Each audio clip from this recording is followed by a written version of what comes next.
Politiciens véreux, fonctionnaires corrompus, promoteurs immobiliers voyous, justice passive. La Guinée devient-elle mafieuse? Les grandes gueules d'Adafo Média ne lavent pas plus blanc, mais vous permettent de défendre votre pays en vous informant. Avec les grandes gueules d'Adafo Média, dénoncez les turpitudes, nous garantissons le secret des sources. Envoyez vos documents à espacefmguinée.info, rubrique Contact.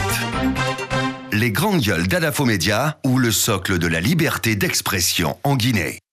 On va poursuivre cette émission avec nos invités qui patientent déjà, en tout cas dans cette émission. Monsieur Ousmane Gawal Diallo depuis Touba, qui est déjà sur place pour le FIDAO. Le FIDAO qui s'ouvre ce jeudi donc dans un contexte de tensions autour d'un projet de mosquée. On parle là aussi de l'affaire Tamsir Touré, ce jeune donc qui a été accusé de viol sur une fille. Il a été extradé hier du côté de Conakry où il a passé sa première nuit à la maison centrale de Conakry. On en parle avec commissaire Boubacar Kassé, il est porte-parole de la police guinéenne. On va poursuivre les débats tout à l'heure avec cette affaire d'expulsion d'un citoyen nigérian et on parle aussi de ce partenariat entre le ministère du Commerce et les services de colonel Moussa Kégouro. Ce message quand même avant de donner la parole, de redonner la parole à Mohamed Mara. Vous vous offusquez lorsque ce sont les sages des barreaux qui demandent sagement à un citoyen de quitter leur localité. C'est dommage pour ce pays. Et c'est l'autre animateur de GG qui donc signe ce message. On poursuit ce débat avec vous, Roby. Non mais il faut répondre tout de suite à l'autre animateur. Je veux parler de la Junior qui nous écoute, lui dire que c'est carrément pas les mêmes choses. Enfin, je veux dire que nous sommes en train de condamner l'acte d'expulsion du Nigeria parce que c'est pas du Nigérien, parce que c'est pas passé dans les règles de l'art, parce que la loi n'a pas été respectée, parce que le monsieur ne sait pas pourquoi on l'expulse. Autant l'autre... Celui de Barreau, c'est passé dans les règles de l'art. Oui, mais enfin, on critique les deux, justement. Voilà. Le principe est qu'on a critiqué les deux, on a critiqué les faits, on a condamné le sous-préfet de Barreau de n'être pas intervenu dans ce dossier-là de manière plus efficace. On a condamné le fait que les citoyens guinéens prennent la responsabilité sur eux de demander à un autre citoyen guinéen qui habite en Guinée de quitter une ville pour aller dans une autre. Je veux dire que les deux faits ne sont pas similaires, mais les deux sont à condamner. Bien. Mohamed Mara. Écoutez, moi, je vous l'ai dit que j'ai nettement l'impression aujourd'hui que ce département-là évolue dans l'ombre, mais se livre à des activités vraiment qu'on ne peut pas apprécier. Je vous parlais tout à l'heure de ces cas d'écoute téléphonique. Je sais de quoi je parle, et c'est avec des preuves. La semaine à venir, je vais vous prouver ici que ce secrétariat spécial-là se livre ici à des écoutes sans même passer par le bureau du procureur et de qui ils veulent. Après, les personnes sont parfois enlevées et séquestrées de la part de ce département-là. Je vais vous apporter ici des preuves la semaine à venir. Maintenant, dans le cas du chef Okafor, ce que moi je crains dans tout ça aujourd'hui, c'est que autour de ce monsieur-là, comme on l'a dit, je vous le révélais tout à l'heure, le président même des Nigériens était un professeur d'université. Aujourd'hui, ces gens-là risquent d'attaquer l'État guinéen devant la cour, justement de la CEDEAO, qui a son siège là-bas à Abuja. Et c'est l'État guinéen qui va être condamné parce que maintenant, on nous dit du côté de ce secrétariat spécial, ah, c'est pas nous qui l'avons expulsé. Oui. Il y a ceci. Parce qu'on a eu à Nof, il nous a dit que ce n'est pas lui qui a. En tout cas, c'est non, je vois qu'il m'a dit que le monsieur soit arrêté, traduit, que c'est la police qui a expulsé ce monsieur. Pas du tout. À la police, on nous dit également que ce n'est pas eux. Bien. Voilà le problème. Bien. Aujourd'hui, qu'on arrête le monsieur, qu'on le traduise en justice, aussi simple que cela, et qu'il réponde devant la loi. De cette manière, c'est vraiment n'importe quoi. Moi, juste ce que je voudrais dire en attendant de connaître toute la vérité dans cette affaire. Mon frère, Moussa Diallo, quand même, il faut que... Bon, de toutes les façons, on a écouté Moussa Moïse sur une enquête. Attendons encore de comprendre du côté de Moussa Kégouro Camara que c'est comme ça, effectivement, les choses se sont passées. Ce que je voudrais dire, c'est qu'il a une mission, c'est de lutter contre le narcotrafic en République de Guinée et puis le crime organisé. Je pense que de ce point de vue, il faut rappeler la mission de Moussa Kégouro Camara. C'est bien entendu de se battre contre ce phénomène. Et le phénomène est en train de persister en Guinée. Parce que toutes les fois qu'il a invité les gens à voir, si vous voulez, les saisies de drogue, c'est le chanvre indien, on voit beaucoup plus, et puis on procède à l'incinération. Mais après tout, il y a des drogues dures qu'on ne voit jamais. Qui partent, n'est-ce pas, en Guinée, des drogues dures qui transitent par la Guinée pour aller dans d'autres pays. Qui sont même consommées ici. Et en cela, il n'y a pas de combat véritable. Oui. Même quand on prend le dernier combat qu'il vient de mener, qu'il vient de déclencher contre la vente illicite des produits pharmaceutiques, on s'est arrêté là et la vente continue. Parce que ce qui a été ramassé, on ne sait pas, est-ce que les personnes là c'est ce qu'on reproche mais après tout, à colonel Tchegoro, c'est des opérations coup de poing, mais qui ne vont jamais loin. Voilà, qui ne vont pas. Absolument.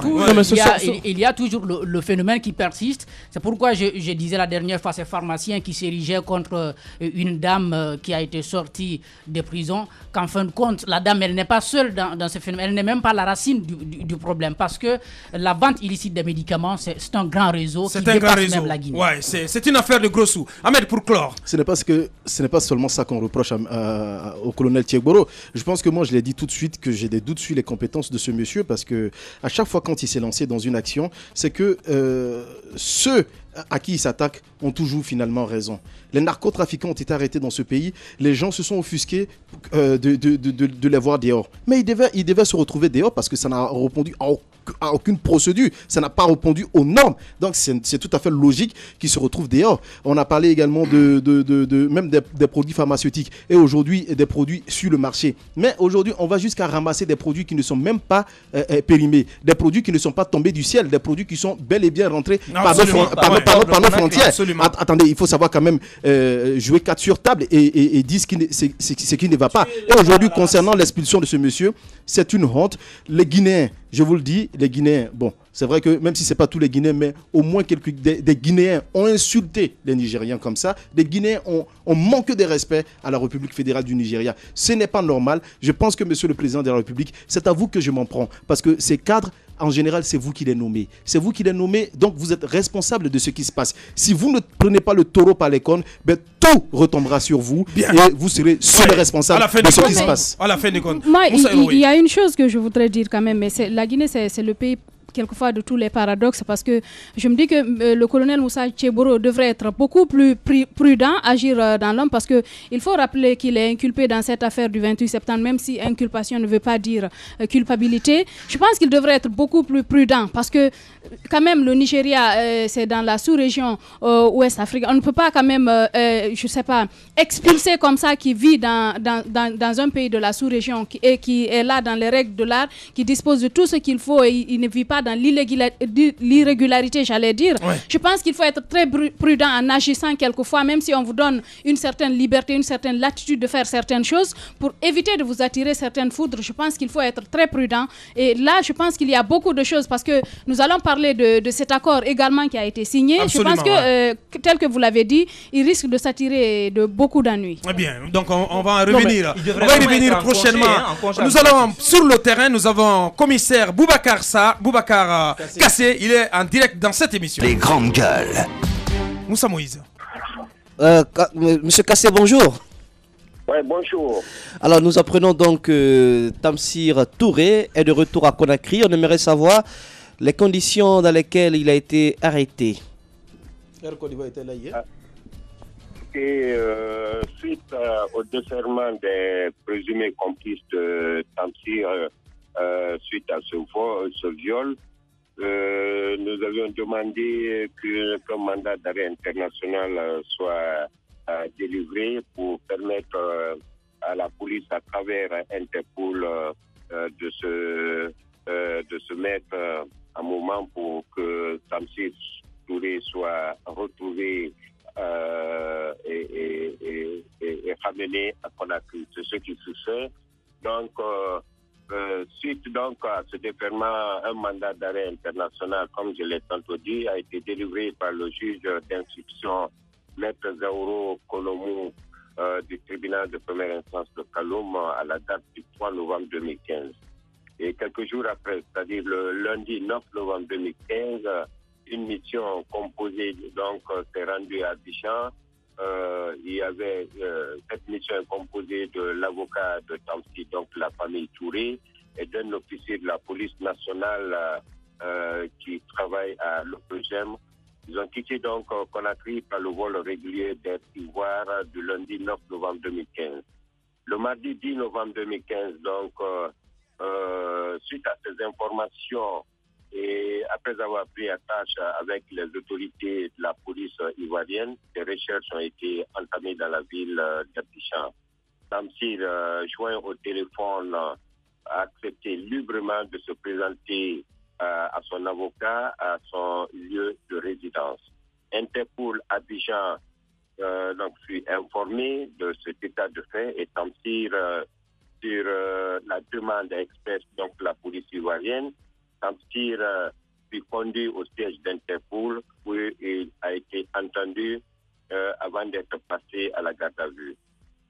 La police ivoirienne, donc, à travers toujours Interpol Abidjan, a voulu donc engager la procédure d'extradition. Le souhait d'engager une autre procédure, c'est-à-dire la procédure facilitée, qui consiste à la remise simple police à police de Tamsir, a été aussi suggéré par les missionnaires. Et cette proposition a été remontée au procureur de Plateau qui a donné son accord.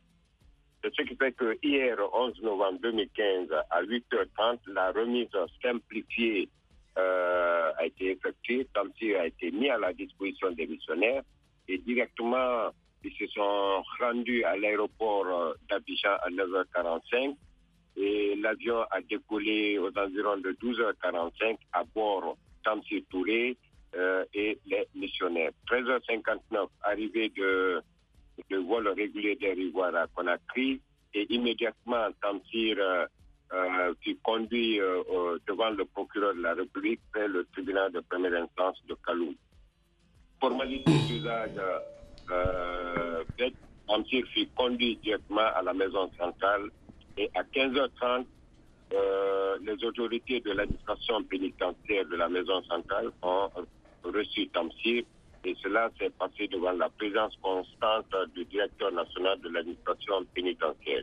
On espère que la maison centrale au compte du tribunal de première instance de Kaloum. Au compte du tribunal de première instance de Kaloum, commissaire Kassé, on espère que ce n'est pas toujours une sorte de passoire, cette maison centrale.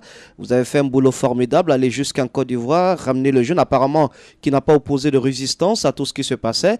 Est-ce que vous pouvez nous décrire un peu le moral de Tamsir Touré? Est-il prêt à assurer sa défense, à donner sa version des faits? Oui, tout à fait. Vous savez, tout cela aussi a été possible indirectement avec l'implication de sa famille. Parce que selon des sources concordantes, cette famille s'est impliquée pour sensibiliser Tamsir, pour lui dire que ce n'est pas la peine de continuer à fuir le pays. Il faudrait qu'il accepte de se mettre à disposition pour que la justice guinéenne puisse, parce que c'est des présumés, c'est un présumé jusqu'à ce que justice soit faite. Et il a accepté après, je crois, cet entretien. Je pense que nous pensons que c'est ce qui a facilité aussi l'extradition de Tamsir parce qu'il a accepté de venir se mettre à la disposition de son avocat. Je pense que c'est sur la demande que cet avocat a fait partie de cette mission. C'était pour le rassurer pour toute éventualité. Donc aujourd'hui, nous l'avons vu avant qu'il soit mis à la disposition de l'administration pénitentiaire. Il est serein et nous pensons que très bientôt et très vite, la justice pourra apporter toute la lumière dans ce dossier. Commissaire Kassé, il y a quand même une divergence à un certain niveau. D'aucuns disent qu'il est mineur, d'autres disent qu'il a 23 ans. Vous avez mené les enquêtes. Édifiez-nous là-dessus. Oui, sur l'âge de ce garçon. Selon les enquêtes préliminaires, Tamsir serait né en 1992, c'est-à-dire qu'il a 23 ans. Eh ben, vous-même, vous n'êtes pas sûr de ce que vous dites parce que vous dites qu'il serait né. Est-ce que vous n'avez pas pu donc mettre la main sur ses pièces d'identité, son acte de naissance?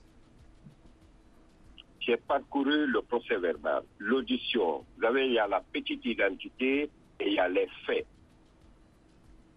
Les complices qui ont été entendus, le dossier qui a été transmis devant le procureur prouve à suffisance que Tamsir est né en 1992. Bien. Et la fille? Vous savez, écoutez, Tamsir n'a pas été entendu à Conakry. Et c'est suite aux enquêtes préliminaires, parce que tout ce que la police fait en pareille circonstance, c'est à titre d'information pour le procureur. C'est pour orienter, éclairer la religion du procureur, qui aussi transmet le dossier ou instruit un juge d'instruction pour approfondir les enquêtes. Maintenant que Tamsir est là, il sera entendu au niveau de la justice pour apporter toute la lumière. Oui, oui. Et quelques précisions aussi, commissaire Kassé.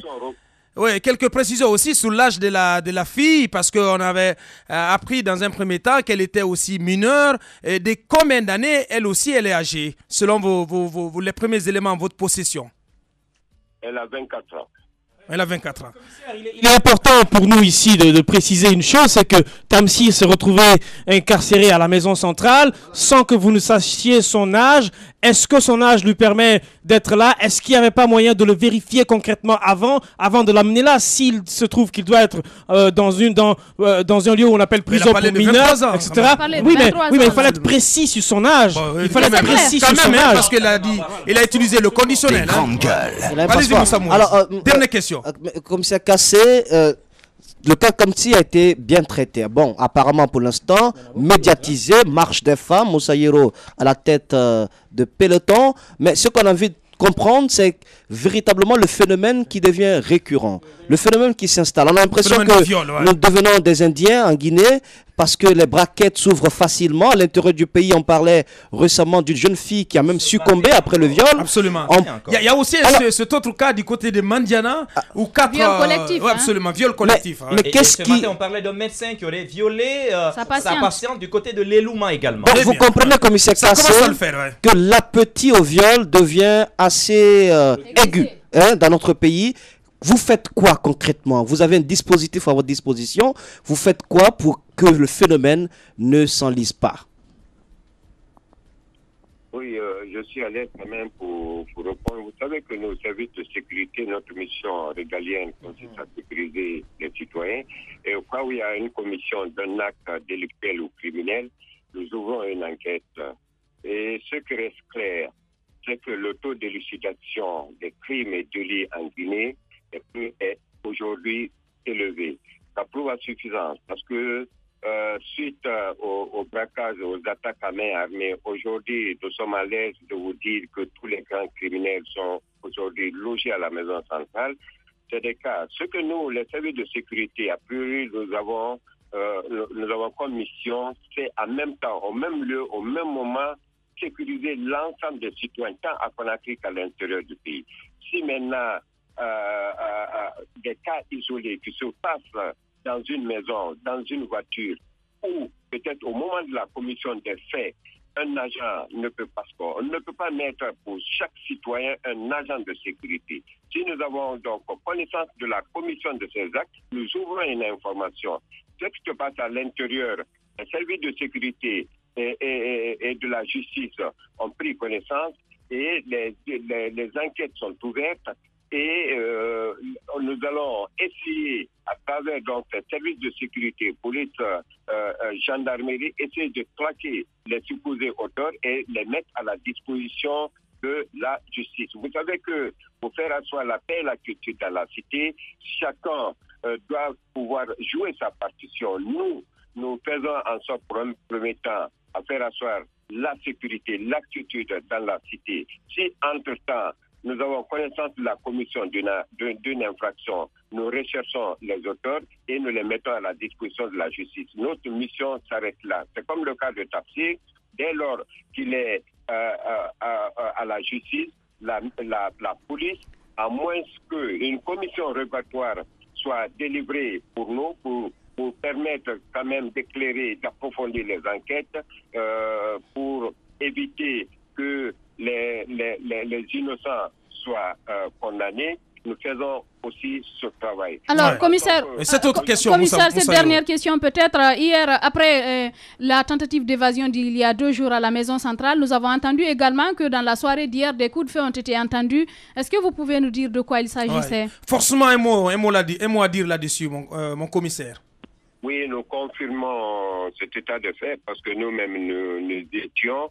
Et vous savez, suite à la tentative d'évasion de ces détenus, ils ont eu à détruire, à saccager les portes et fenêtres de la maison centrale.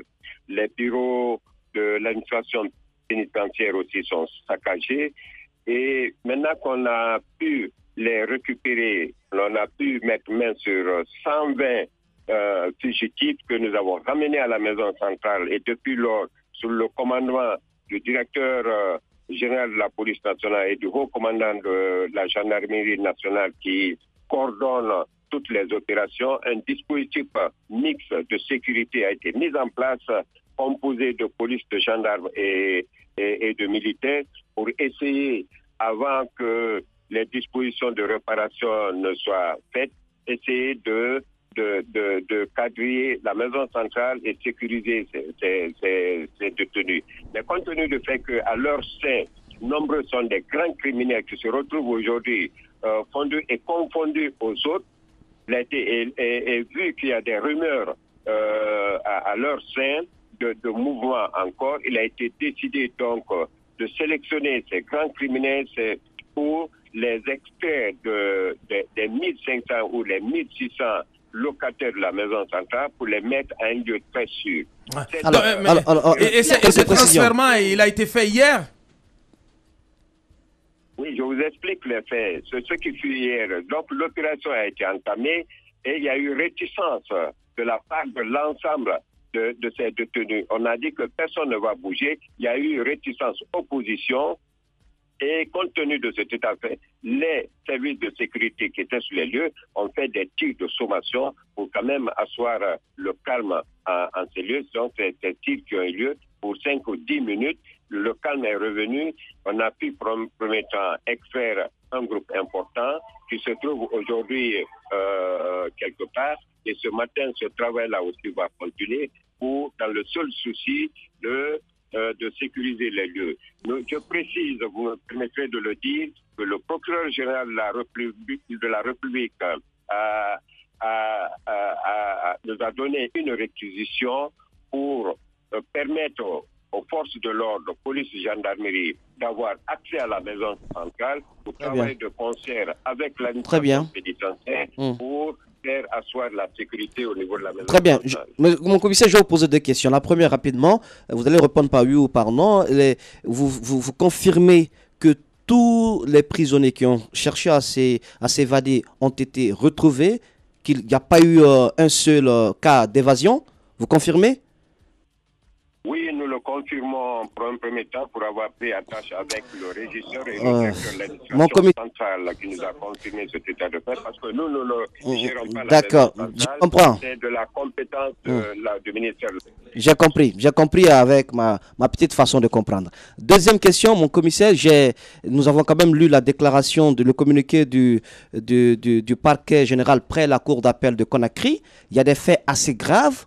On parle d'une complicité à l'interne parce qu'un groupe de gardes pénitentiaires aurait fait introduire une bonne quantité de chanvre indien dans la prison. Et au sein de la prison, c'est comme ce que nous voyons dans les films américains, il y a un réseau interne de vente du chanvre indien. Et donc, puisque l'information a été donnée, donc il devrait y avoir une sorte d'inspection dans les différentes prisons. Il y a eu de la résistance et ça a créé ce mouvement de panique que nous avons connu le lundi dernier. Ça veut dire qu'il y a des complicités à l'interne.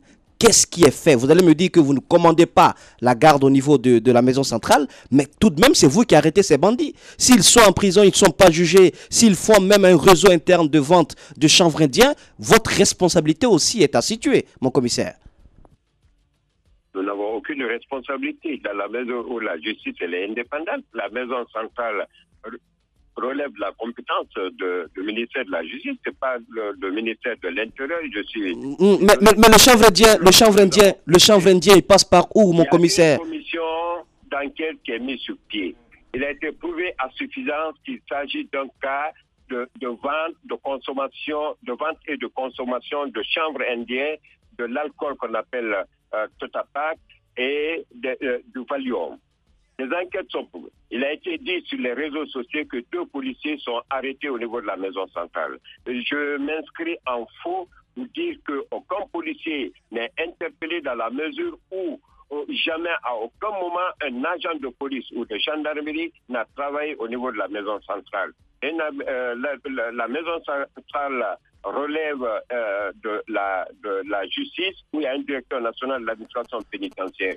Ceux qui travaillent pour faire asseoir la sécurité, c'est les agents pénitentiaires. C'est parmi ces deux agents donc, de la maison centrale qui sont interpellés. Hier même, le régisseur a été convoqué au niveau de la direction centrale de la police judiciaire où il a été entendu. Des enquêtes sont ouvertes. Si c'est ce qui est à la base, et je le prouve à suffisance, que les remous que nous avons connus, c'est suite au fait qu'il y a une vente de chambres indiennes dans l'enceinte de la maison centrale. Il y a eu opposition entre deux groupes, parce que le régisseur a voulu, dans la journée de lundi, procéder à des ratissages, à des fouilles des cellules. Alors, ce qui a provoqué, bien entendu, cette tentative d'évasion, on l'a compris. Alors, commissaire Kassé, est-ce que vous avez pu procéder à ce transfert dont vous avez parlé? Parce qu'il y a eu réticence. Première question. L'autre question, nous avons eu vent quand même des cas de torture, de durcissement, des conditions de détention de ces prisonniers. Il y a quand même un minimum de rigueur, de droit. C'est des prisonniers, mais ils ont des droits. Mais est-ce qu'il y a des cas de torture qui sont faits sur ces prisonniers-là? Et puis quel bilan, parce que on n'a jamais parlé de cas de mort. Hier, on apprenait que la famille d'un jeune prisonnier, en tout cas du côté de Koza et comment on appelle ce quartier, Koza, disons-le comme ça. Il y a cette famille qui pleurait donc le décès d'un de leurs.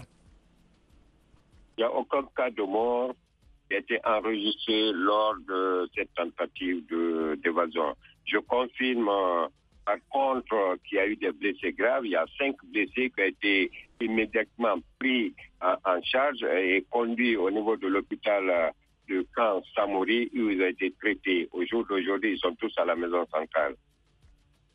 Commissaire Kassé, si j'habitais aux alentours de la maison centrale, je serais pris de panique lorsque Moussa Moïse ou je ne sais qui d'autre vous a posé la question de savoir est-ce que vous avez réussi à mettre la main sur tous ceux qui ont tenté de sortir de cette prison-là. Vous nous répondez que nous le confirmons pour le moment. Il y a un doute. Est-ce que vous les avez tous chopés ou il y en a qui ont vraiment... qui sont dans la nature? Il est important de préciser. Vous ne nous dites pas, on le confirme pour le moment. Soit c'est confirmé ou non. Non, je vous comprends dans la rigueur de votre rigueur. Okay. Moi, je suis le porte-parole, je suis le directeur régional de la police de Conakry. Une commission est en train. Je ne gère pas la maison centrale. Il y a 1600 individus qui sont là. Il y a eu la tentative. Nous avons pu mettre main, écoutez-moi, nous avons pu mettre main sur 120. J'ai pris attache avec le régisseur, avec le directeur de l'administration. Est-ce que tous les détenus sont tous les fugitifs à la maison centrale? J'avais le doute sur 2 individus que nous-mêmes, c'est les anciens militaires, un sous-lieutenant, un adjudant qui sont radiés des effectifs de l'armée guinéenne, qui sont en complicité avec des grands bandits. C'est le groupe de KPC. Et ça a été mon inquiétude. Nous avons vérifié jusqu'hier et j'ai eu la certitude que les 2 aussi sont à la maison centrale. C'est comme le cas de Tal, de KPC, ainsi de suite. Aujourd'hui, avec certitude, après information, tous les détenus sont à la maison centrale. Bien. Et pour ce qui est des conditions de détention... Oui, absolument, c'est important d'insister. Ouais. Sur instruction express de M. le Premier ministre qui est venu à 2 reprises à la maison centrale, des instructions ont été données pour que les détenus soient bien traités et qu'ils soient vraiment pris en compte pour ce qui est de leur manger. Ils ont très bien mangé avant-hier et aujourd'hui, hier aussi, c'était le cas. Et ceux qui sont blessés, les malades, sont pris en charge au niveau de la maison centrale. Il y a le respect de la dignité. Est-ce que, et pour terminer, mon commissaire, est-ce que leurs familles ont accès à eux depuis cette tentative d'évasion? Pour le moment, c'est pas possible. Avec tout ce qui se passe, c'est ce qui fait que les dispositions sont prises quand même pour que, au niveau de la maison centrale, leur nourriture soit prise en charge et qu'on donne à manger à tout le monde. Petit à petit, les familles commencent à amener leur manger et ils ont accès quand même à cela. Commissaire Boubacar Kassé, directeur régional de la police de Conakry, porte-parole de la police nationale. On ne peut pas être plus complet. Merci, bon commissaire. Merci. Merci d'avoir accepté notre invitation. Politiciens véreux, fonctionnaires corrompus, promoteurs immobiliers voyous, justice passive. La Guinée devient-elle mafieuse? Les grandes gueules d'Adafo Média ne lavent pas plus blanc, mais vous permettent de défendre votre pays en vous informant. Avec les grandes gueules d'Adafo Média, dénoncez les turpitudes, nous garantissons le secret des sources. Envoyez vos documents à espacefmguinée.info, rubrique Contact. Les grandes gueules d'Adafo Média ou le socle de la liberté d'expression en Guinée. Dans un instant, il va s'exprimer chez les GG, honorable Ousmane Gawal Diallo. Il est donc député uninominal de Gawal, vous le savez. C'est aujourd'hui, ce jeudi, donc 12 novembre, que s'ouvre à Touba le FIDAO, le grand FIDAO, dans un contexte marqué par des tensions autour donc d'une affaire de mosquée sur place. Honorable Ousmane Gawal Diallo, il va s'exprimer dans un instant. Nous recevons aussi ces jeunes de l'Axe Amdallah et Kabele, c'est dans la troisième partie. Et M. Mamadou Siré Diallo, il est l'un des jeunes leaders de cet axe. Nous allons le recevoir dans la troisième partie de cette émission. Et puis ces jeunes qui sont venus donc de l'AB, qui ont inventé plusieurs objets, vous les entendrez dans la troisième partie de cette émission. On va poursuivre, Ahmed. Oui, on a écouté commissaire Kassi. Oui, on l'a écouté. Hein. D'abord, le premier aspect, c'est concernant l'arrestation donc de ce jeune Tamsi. Voilà, de toutes les façons, peut-être qu'ils ont d'autres stratégies, mais ce qui restait clair, c'est pourquoi le législateur devrait revoir quand même nos différents tests qui existent. Quand on prend, selon les tests des Nations Unies, le viol aujourd'hui, il est beaucoup plus large. Mais dans les tests guinéens, il est circonscrit.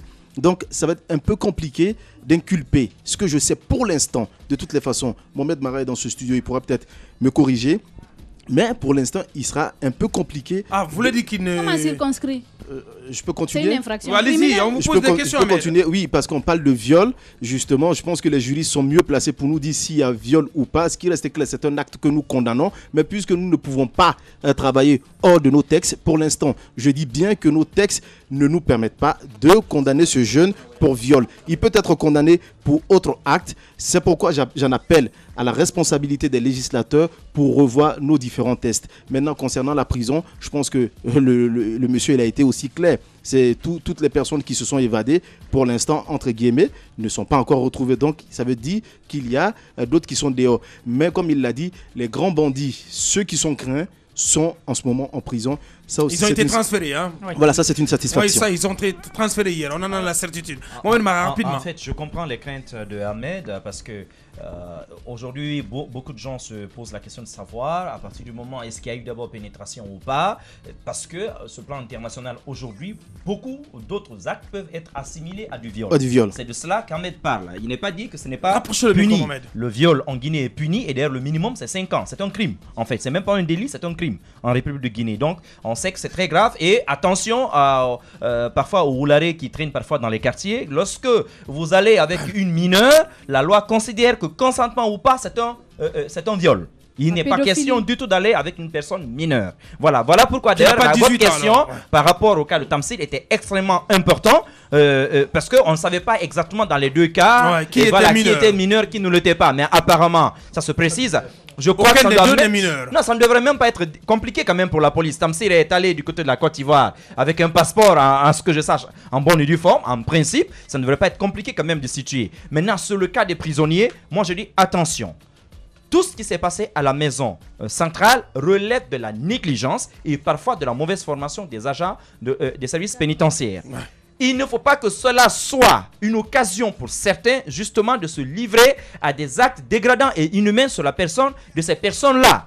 Parce que beaucoup ils sont là-bas pour des raisons les plus diverses. On parle de grands criminels, d'accord? Il appartient à l'État de faire en sorte que ces grands criminels-là soient quelque part où ils ne peuvent pas nuire à la société. C'est d'ailleurs la raison de la prison. Maintenant, de l'autre côté, moi je veux qu'on fasse très attention, surtout au cas de ces femmes-là qu'on est en train de déporter ailleurs. Il y a dans cette prison-là des bébés qui sont nés là-bas et qui sont avec leurs parents. Il faut faire extrêmement attention à tout cela. Bien, Mohamed Mara, pour clore, allez-y. Oui, rapidement par rapport à ce cas de viol, moi, ce que je voudrais dire, c'est qu'aujourd'hui, il faut qu'on travaille à ce que les jeunes filles qui sont souvent victimes aient le courage de porter plainte. Ouais. Parce que c'est ce qui n'a pas existé. Ouais. Il y a beaucoup de cas de viol. Et les familles surtout, les familles surtout. Oui, récemment, il y a 2 semaines, il y a environ un mois, dans la famille d'un des plus grands défenseurs des droits humains en Guinée, on m'a appelé, j'étais en mission pour me dire qu'une de ces petites filles s'est faite violer. J'ai été étonné de voir que cette affaire-là ne s'est pas retrouvée dans les médias, ne s'est pas retrouvée apparemment en justice encore. C'est aussi de la responsabilité de la société de dénoncer les cas de viol. Même si ce n'est pas dans votre famille, quand il y a un cas de viol auprès de vous, mais ayez le courage de dénoncer, sinon on continue à faire du mal à la gente féminine. Bien, allez-y. Donc, pour poursuivre, donc, parce que généralement, quand on écoute les gens, ils disent bon, c'est pour une question de pudeur, pour respect de la dignité de la famille. À un moment donné, il faut qu'on dépasse ces considérations et qu'on ait le courage de porter plainte. Par rapport à la maison centrale, je n'en dirai pas plus. J'ai dit seulement que c'est très grave que dans une maison comme celle-là, qu'on puisse permettre qu'il y ait un marché aussi illicite. Ah ouais. Je pense que c'est assez grave. C'est assez grave. Il faut qu'on renforce l'administration pénitentiaire. Bien. Non, mais cette prison, il faut la déplacer carrément. Il faut la délocaliser. Ce que moi je voudrais dire par rapport au cas du viol en Guinée, si vous vous souvenez, depuis après la publication de cette vidéo, on nous parle de plus de 6 cas, notamment dans des viols collectifs dont une victime a succombé. Je pense qu'il faut oser en parler. Il faut sortir de ce tabou. Il faut que les victimes aillent vers la justice parce qu'il y a des services tels que l'OPROGEM qui sont là pour prendre en charge ces cas-là. Mais il y a des personnes qui n'osent pas en parler parce qu'ils ont peur d'être stigmatisés. Mais je pense que tel qu'on l'a dit, on devrait en parler pour ne pas, en tout cas, encourager d'autres personnes à le faire. Parce que si on n'en parle pas, c'est encourager des personnes à commettre ce genre de crime et justice ne sera pas rendue. Pour le cas de la prison, je pense qu'on a eu des personnes hier qui nous ont dit qu'il y a eu des cas de torture sur des prisonniers et il y a même des avocats qui se sont rendus de ce côté et qui n'ont pas pu avoir accès. Je pense qu'il faut faire très attention. C'est pas parce qu'on a été négligent et qu'il y a eu tentative d'évasion qu'il faut violer les droits des prisonniers. C'est des prisonniers, mais ils ont aussi des droits. C'est des personnes, le reconnaître. C'est des personnes humaines. Merci Moussa Yoruba. Nous allons poursuivre. On va aller sur le terrain. D'où nous attend, en tout cas, du côté de Gawal, honorable Ousmane Gawal Diallo. Il est député uninominal de cette préfecture. Les grandes gueules. Moussa Moïse. Ousmane Gawal, bonjour. Bonjour. Bienvenue donc dans les grandes gueules. Il y a longtemps d'ailleurs qu'on ne vous entend pas depuis la fin de la présidentielle. Est-ce le fait du coup KO, Ousmane Gawal? Non, pas du tout. Je ne suis pas KO du tout. Mais lorsqu'on est loin de Conakry, en général, on est un peu éloigné du débat politique parce que les médias, malheureusement, sont essentiellement concentrés dans la capitale. Oui. Et c'est très difficile de communiquer. À Gawal, on n'a pas de médias, pour ainsi dire. Il y a une radio rurale ici qui est la voix du RPG et qui ne permet pas du tout d'évoluer, de transmettre quelques messages que ce soit. Nous voyons que vous n'avez pas perdu vos pics. Et surtout, que faites-vous de la session budgétaire pendant ce temps, en principe qui est ouverte depuis le 5 octobre, honorable? Que faites-vous de la session budgétaire? Il est en train de régler une question de mosquée. La deuxième session de l'Assemblée nationale est ouverte, qui est abusivement appelée session budgétaire. Mais malheureusement, il n'y a rien sur la table des députés. Il n'y a pas de projet de loi, il n'y a pas de proposition de loi, il n'y a pas de loi de finances. Ça veut dire que même les lois que les députés ont déposées il y a maintenant bientôt 1 an n'ont pas été programmées. Et ça dépend essentiellement du bureau de l'Assemblée nationale qui est outrageusement dominé par le RPG. Donc nous dépendons un peu de l'incompétence. Mais justement, qu'est-ce qui vous empêche aujourd'hui, qu'est-ce qui empêche les députés de saisir la Cour constitutionnelle pour ordonner justement au gouvernement de déposer ce fameux projet de loi des finances? On ne peut pas accepter quand même qu'aujourd'hui on soit en plein mois de novembre et que ce projet de loi des finances ne soit pas sur la table des députés. Quand même. Ça ne se fait pas comme ça du tout. Le gouvernement n'a pas à recevoir d'ordre pour déposer la loi de finances. Quand la Constitution est violée... Attendez, même si elle ne déposait pas la loi de finances, elle a une possibilité de gouverner par ordonnance. Oui, pas. C'est la loi qui lui offre ces possibilités-là. Et il n'y a aucune contrainte que le gouvernement peut subir de la part de n'importe quelle institution pour déposer la loi de finances, qui lui permet lui-même de gouverner. Donc s'il a une possibilité de gouverner autrement en se passant du budget national, mais c'est tant mieux. Mais on ne peut pas lui contraindre de déposer la loi de finances. Ousmane Gawal, passons maintenant au sujet principal. Il s'agit bien sûr de ce conflit autour de la construction de la deuxième mosquée à Touba qui relève donc de Gawal. On aimerait comprendre votre part de vérité. Qu'est-ce que vous en savez? Quelle lecture vous faites de cette crise? Disons que ça va au-delà de la construction simple d'une mosquée parce que c'est une opposition dans une seule famille. Il faut savoir que Touba, c'est une famille, ce sont les descendants de Karamoba, le fondateur de Touba, qui aujourd'hui est en proie à des conflits internes qui dégénèrent donc sur la stabilité sociale de la localité. Et malheureusement, le gouvernement, avec toutes les tendances de l'État, se sont impliqués là-dedans. Chacun a pris fait et cause pour une partie et du coup, ça a envenimé la situation.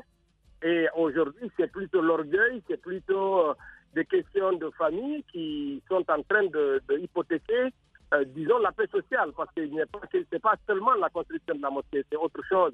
Lorsque les anciens se sentent humiliés, se sentent pas respectés, se sentent pas considérés, ce n'est pas seulement la question de la volonté de construire une mosquée. Bon, mais nous essayons à notre niveau de nous intéresser à la situation, d'influer en étant le moins impliqué directement possible pour donner la chance aux uns et aux autres de s'entendre. Et donc, ne serait-ce qu'avant-hier, il y a une très forte délégation du Fouta qui est séjournée à Touba pour essayer de rapprocher les points de vue. Je pense que le gouvernement, dans un premier temps, a très malheureusement agi, très mal agi, parce qu'ils ont essayé par la force et ça conduit à des dégâts matériels et puis à des blessures et des arrestations. Je pense qu'il est encore temps. Avec force, comment, Monsieur Gawal, dites-nous, Monsieur Gawal, avec force, comment est-ce qu'ils ont fait avec force? Oui, il y a eu plusieurs descentes. Parce que lorsqu'il y a un conflit d'orgueil, un conflit familial, ce n'est pas en débarquant la gendarmerie qui s'est livrée à des casses dans la localité. Il y a même des maisons qui ont été brûlées, il y a eu des destructions en oubliant que c'est des frères qui sont en train de discuter. Et donc, du coup, en prenant position contre une des parties, on perd son autorité d'arbitre. Et c'est ce que le gouvernement a fait. Ça veut dire qu'aujourd'hui, ni le préfet de Gawal, ni le gouverneur de Boké, ni le ministre de l'administration du territoire, encore moins le ministre de la Sécurité, ne sont des interlocuteurs. Or, dans ce conflit, le président de la République avait déjà pris fait et cause pour une partie. Et donc, ça fait que l'État est un peu affaibli dans ce qui devrait être son rôle de médiateur, de constructeur de la paix. Alors, honorable, nous essayons par des honorable, oui, aujourd'hui s'ouvre donc le FIDAOU à Touba. Est-ce que vous pouvez nous dire dans quelles conditions cet événement tant attendu a démarré? Disons que ça s'est passé de façon très cordiale parce que les deux familles, il y a eu des médiations notamment des sages du Fouta qui étaient venus avec Elhaj Bano de Pita, Elhaj Badrou de Labé, des sages de la localité de Gawal, Elhaj Abdul de Kakoni, le Sotikemo de Gawal, se sont retrouvés pour d'abord demander aux deux familles de faire la paix en attendant que cette fête religieuse sacrée pour nous se passe dans les bonnes conditions, ce qui a été accepté par tout le monde. Et donc la cérémonie pour l'instant se passe sans que la question qui fâche n'ait été réglée. Mais les uns et les autres acceptent de déposer les armes, entre guillemets, en attendant que la fête religieuse puisse se passer. Et ça se passe très bien, malgré les inquiétudes de certains pèlerins qui arrivent de partout et certains séjournent à Gawal de peur d'aller là-bas et de vivre le conflit. Donc, mais pour l'instant, ça se passe très bien. Bien, honorable Ousmane Gawal, dernière question. Depuis au Coca, on a l'impression que la plupart des politiques de l'opposition sont étourdis. Certains changent de discours. Hier encore, on écoutait Papa Koli sur d'autres radios. Et là, Cellou Dalein a décidé de quitter la Guinée. D'abord, confirme-nous qu'il est bien à Dakar. Pourquoi est-il là-bas? Est-ce qu'il est allé un peu méditer? Non, d'abord, vous savez qu'il séjourne régulièrement hors de la Guinée. Un homme politique se déplace, ce n'est pas un événement, ce n'est pas quitter la Guinée comme s'il partait ou il se cachait de quelque chose. Maintenant que certains hommes politiques, comme vous avez cité Papa Koli, changent de discours, pour moi, Papa Koli n'a jamais changé de discours. Oui, mais on entend. De la mouvance. Mais ceux qui changent de discours aujourd'hui, c'est plutôt nos amis de l'UFR qui, à force de duplicité, ont fini par se mettre à nu devant les gens.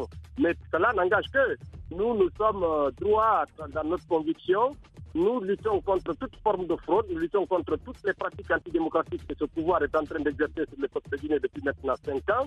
Et nous voulons faire en sorte que ce pays retrouve sa dignité, retrouve son honneur et que nos fonctionnaires, nos services de sécurité, nos ministres, nos ambassadeurs cessent d'être des amplificateurs du mensonge et de la triche. Bien, il ne faut pas le provoquer, honorable Ousmane Gawal Diallo.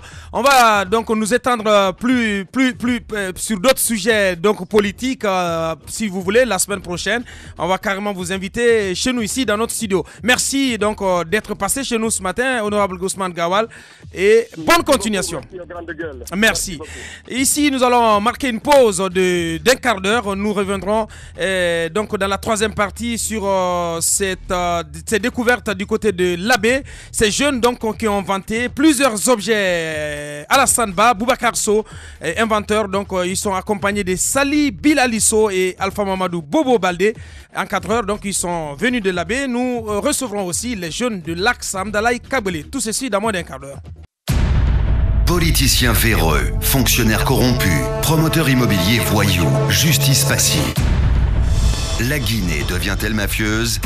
Les grandes gueules d'Adafo Média ne lavent pas plus blanc, mais vous permettent de défendre votre pays en vous informant. Avec les grandes gueules d'Adafo Média, dénoncez les turpitudes, nous garantissons le secret des sources. Envoyez vos documents à espacefmguinée.info, rubrique Contact. Les grandes gueules d'Adafo Média ou le socle de la liberté d'expression en Guinée.